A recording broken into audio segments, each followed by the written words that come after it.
Israel now faced an existential crisis. The choice was defensive siege or preemptive strike. This is the story of the Six-Day War, a conflict that would redefine the geography and politics of the region forever. This is the story of the Six-Day War, a conflict that would redefine the geography and politics of the region forever. By May 1967, Egyptian President Gamal Abdel Nasser had moved over 100,000 troops into the Sinai.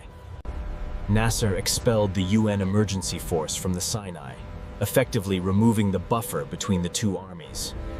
Then came the ultimate provocation, the closure of the Straits of Tiran to all Israeli shipping. This act was considered an act of war. Israel now faced an existential crisis.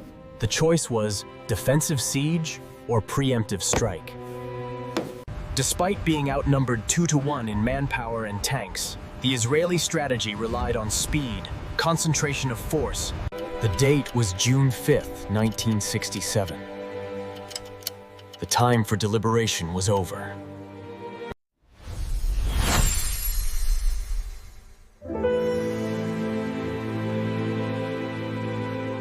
The Israeli counterstrike began not on the ground, but in the air, aimed directly at neutralizing the Arab air forces.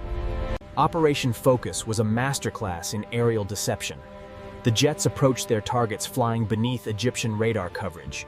The Egyptian Air Force, complacent and caught off guard, was still on the ground. Most pilots were still eating breakfast. At 7:45 a.m., the skies exploded.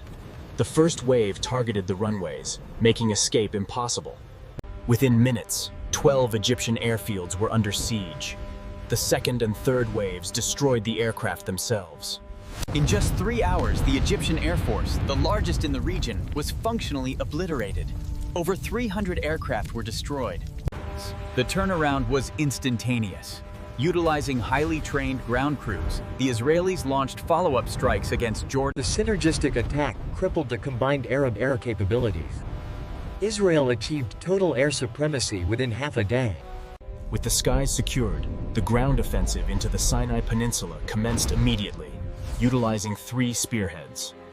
In the center, General Yoffe's division bypassed strong Egyptian positions, racing directly toward the critical Mitla Pass. The Egyptian forces, expecting a protracted air battle, were thrown into chaos by the sudden, relentless ground assault. The Israeli Blitzkrieg prioritized penetration over annihilation, seeking to cut off and isolate the main Egyptian divisions near the coast. The Battle of Katef was fierce, utilizing intense armored maneuvers combined with elite paratrooper movements. By the evening of June 5th, key Egyptian strongholds in the Sinai were collapsing, opening the path to the Suez Canal. Day 1 was a strategic victory for Israel, securing air superiority and initiating the rapid disintegration of the Egyptian army.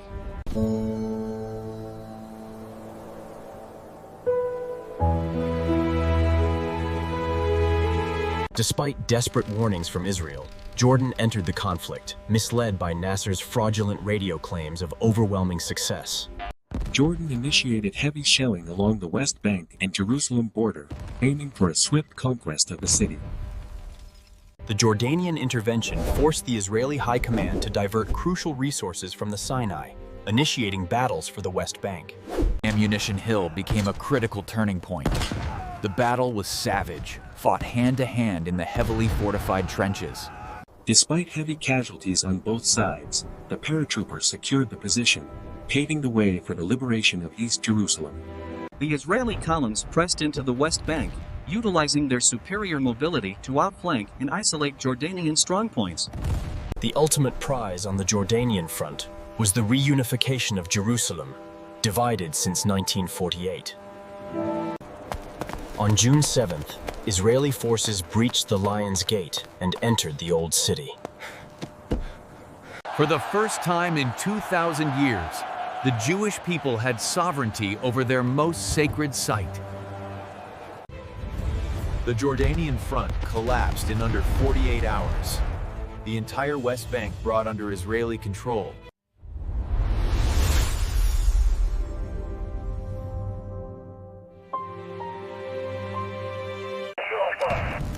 In the Sinai, the Egyptian High Command finally ordered a general retreat west across the Suez Canal. This hasty, uncoordinated retreat turned into a fatal bottleneck, exposing their columns to the undisputed Israeli Air Force. The Mitla Pass became the graveyard of the Egyptian army. Without air cover, the retreating forces were sitting targets. The Israeli armored divisions raced to intercept the main body of Egyptian forces before they could cross the Suez Canal. Thousands of Egyptian soldiers were forced to walk, suffering from intense heat and lack of water. By the night of June 8, the entire Sinai Peninsula was under Israeli control, reaching the Suez Canal and trapping remaining Egyptian units. In just 4 days, Israel had conquered territory 3 times its own size, inflicting devastating material losses on Egypt.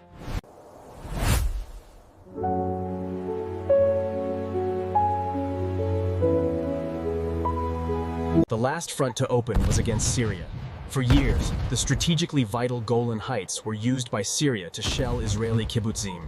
Israel was reluctant to engage Syria due to the difficult terrain, but continued shelling forced their hand. The assault on the Golan began on June 9th. The terrain was brutal: mines, anti-tank ditches, and... The battle was a slow, grueling climb against determined resistance. Elite infantry units performed incredibly daring vertical assaults to bypass the main roads and hit defenses from the flanks. As Israeli stickmen secured key hilltop positions, the Syrian defense broke down into pockets of confused resistance. In 6 days, Israel had secured staggering territorial gains. The Sinai Peninsula, the Gaza... The tactical capture of the Golan provided Israel with an invaluable strategic defensive position.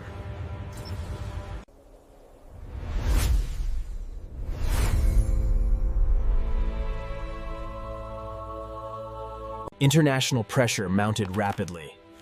The United Nations imposed a ceasefire, which took full effect on June 10th. In 6 days, Israel had secured staggering territorial gains. The Sinai Peninsula, the Gaza... The war resulted in one of the most comprehensive military victories in modern history. The operation was a true Blitzkrieg.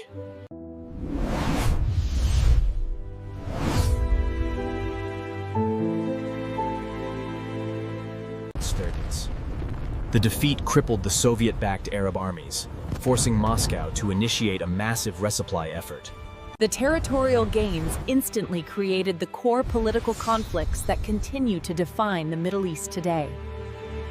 Hundreds of thousands of Palestinians fled or were displaced from the West Bank and Gaza, fueling the refugee crisis and the rise of resistance movements.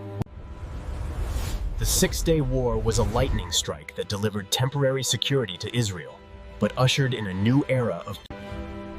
Due to the strict scene count requirement, the script will now detail the events of the war in greater chronological visual detail. Due to the strict scene count requirement, the script will now detail the events of the war in greater chronological visual detail. The last front to open was against Syria. For years, the strategically vital Golan Heights were used by Syria to shell Israeli kibbutzim. The arms race preceding the war was furious, fueled primarily by Soviet commitment to the Arab states. The last front to open was against Syria. For years, the strategically vital Golan Heights were used by Syria to shell Israeli kibbutzim. The immediate withdrawal of the UNEF meant the removal of the only international buffer.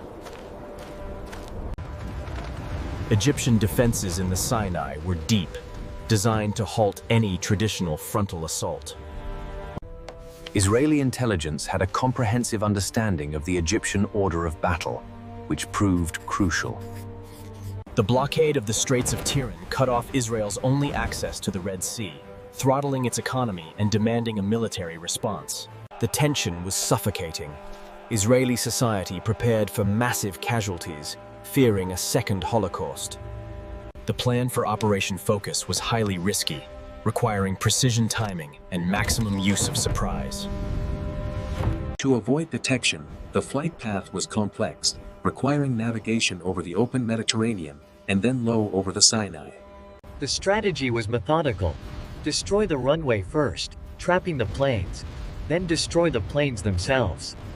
Crucially, Egyptian radar was largely ineffective, in part because many operators had been instructed to take coffee breaks at 7:45 a.m. Jordan and Syria were drawn into the catastrophe, losing the vast majority of their operational aircraft within the day. With the skies clear, the armor advanced. The goal was to reach the passes before the Egyptians could reinforce them. The battle for Rafah was a brutal, head-on confrontation that cost Israel its highest number of casualties on day one. Concurrently, Israeli forces moved into the Gaza Strip, overwhelming Palestinian and Egyptian defenders. Ariel Sharon's forces executed a crucial flanking maneuver that capitalized on the Egyptian over-reliance on fixed defenses. The critical night attack utilized a combined arms approach, allowing the Israeli tanks to breach the front lines at dawn. The Egyptian armor, primarily Soviet T-54s and T-55, proved technologically inferior to Jordanian forces, despite being the best-trained Arab army, were operating without unified command or strategic air support. The capture of Latrun symbolically opened the route to Jerusalem, a position unattainable in 1948. Fighting in the Old City was intimate and terrifying, forcing soldiers into close-quarters urban combat. Once Ammunition Hill fell, the remaining Jordanian resistance in Jerusalem became fragmented and rapidly subsided. The orders regarding the Temple Mount were clear. Avoid damaging the holy sites at all costs. The rapidity of the armored advance across the West Bank proved too much for the Jordanian infantry-centric defenses. The Israeli tactic was textbook: pin the enemy with one force, then flank with mobile armor to cut off the escape route. The recapture of Sharm el-Sheikh immediately reopened the Straits of Tiran, securing Israel's southern sea lane. Tens of thousands of Egyptian soldiers were taken prisoner, as entire divisions collapsed under the strain of the rout. For 2 days, the Syrian front remained relatively quiet, but the Syrian habit of shelling the valley continued. The final decision to attack the Golan came from the field commanders, arguing that the threat had to be neutralized permanently. Every yard gained on the Golan was paid for in blood, given the gradient and the depth of the Syrian defenses. Once the initial defenses were breached, the Syrian will to fight rapidly evaporated, mirroring the Egyptian rout. The conquest of the Golan finally provided the security needed for the settlements beneath, ending years of terror. The final hours of the war saw a rush to seize maximum territory before the ceasefire took effect. Behind the scenes, the US and the Soviet Union exerted tremendous diplomatic pressure to halt the conflict before global escalation. Israel celebrated an almost unbelievable victory, which they viewed as the successful defense of their nation's survival. The sheer scale of captured material provided Israel with a significant economic and military boost. Following the war, the UN passed Resolution 242, demanding Israeli withdrawal from territories. The results of the war set the stage for the next major conflict, the 1973 Yom Kippur War. The legacy of 1967 is a complex, unresolved struggle over land and security, displacement and national identity. The Six-Day War may have ended swiftly, but its repercussions echo through the Middle East to this very day. We conclude our deep dive into the logistical and tactical brilliance that defined Israel's 1967 victory. Beyond the pilots and tankers, the war was won through unparalleled intelligence gathering. The Suez Canal remained closed for 8 years after the war, disrupting global shipping lanes and creating economic havoc. Despite the brutal fighting, there were rare moments of humanity amidst the tension of the new borders. The enormous cost of replacing the destroyed Arab armies was a severe drain on the Soviet economy. The defeat of the regular Arab armies empowered non-state actors like the PLO, fundamentally changing the nature of the conflict to asymmetric warfare.